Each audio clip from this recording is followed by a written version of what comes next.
There, I'm back here again. Quick interview that was posted by RTE with Minister Michael McGrath. Just have a listen.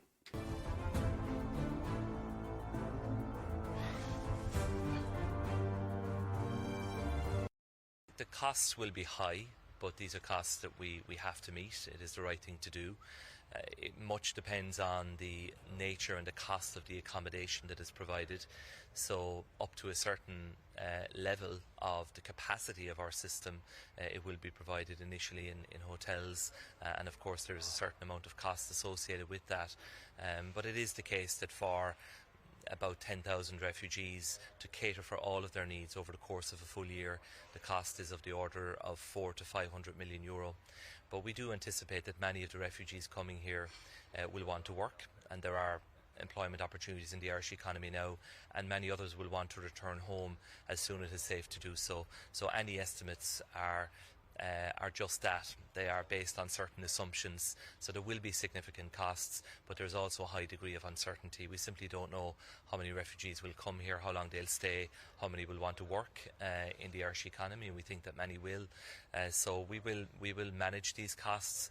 In effect, these costs will be funded out of the contingency reserve that we had identified for COVID.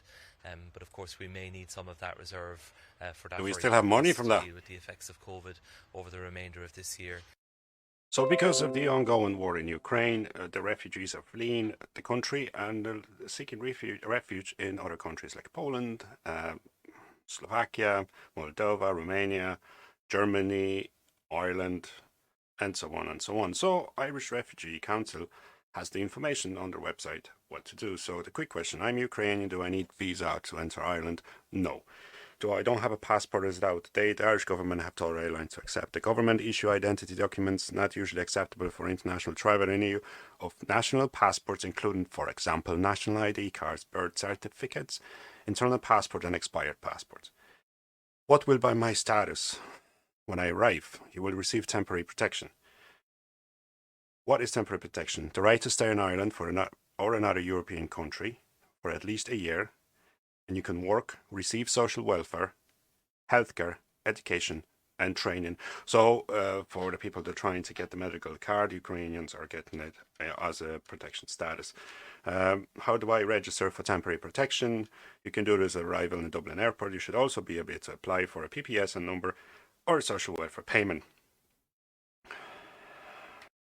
Do I need to quarantine when I arrive or have a PCR test? No. But if you fly into France from Ireland and you're Irish or other country or other nationality and you want to see it at Disneyland and you're not vaccinated, you don't have ID cards, you don't require a PCR test. But of course, the minister said that they're going to be housed in hotels and temporary housing. But of course, we have no problems with the housing in Ireland, and because the plan to tackle Ireland's housing crisis hasn't failed, according to Irish Times. I'm sorry, what does it say? He has failed. So on Sunday, April 4th, 2021, Owen Burke Kennedy said that the plan to tackle Ireland's housing crisis has failed. And in 2016, 85% of 65-year-olds owned their own homes, while 14% rented. At the moment, you have to add on 3,000 more to your savings to get the house with the rising price of fuel, food, and so on and so on. So to get the house in Ireland is basically getting harder and harder. But that's just for ordinary Irish people. Our air cops just don't stop amazes as well to fly Ukrainian girl to Ireland for treatment from Poznan in Poland for medical treatment. Thank you very much. It's a good gesture. It's a nice gesture. And so on and so on, but we cannot provide the basically treatments for our own people because back in 2021, in October 21, the number of patients on hospital waiting list climbs up to 910,000 people. So basically hitting 1 million people waiting to be seen by a doctor. And we absolutely have no problem with our own crisis. And let me stop you here. Every country should help other country as well. But if we can't help our own,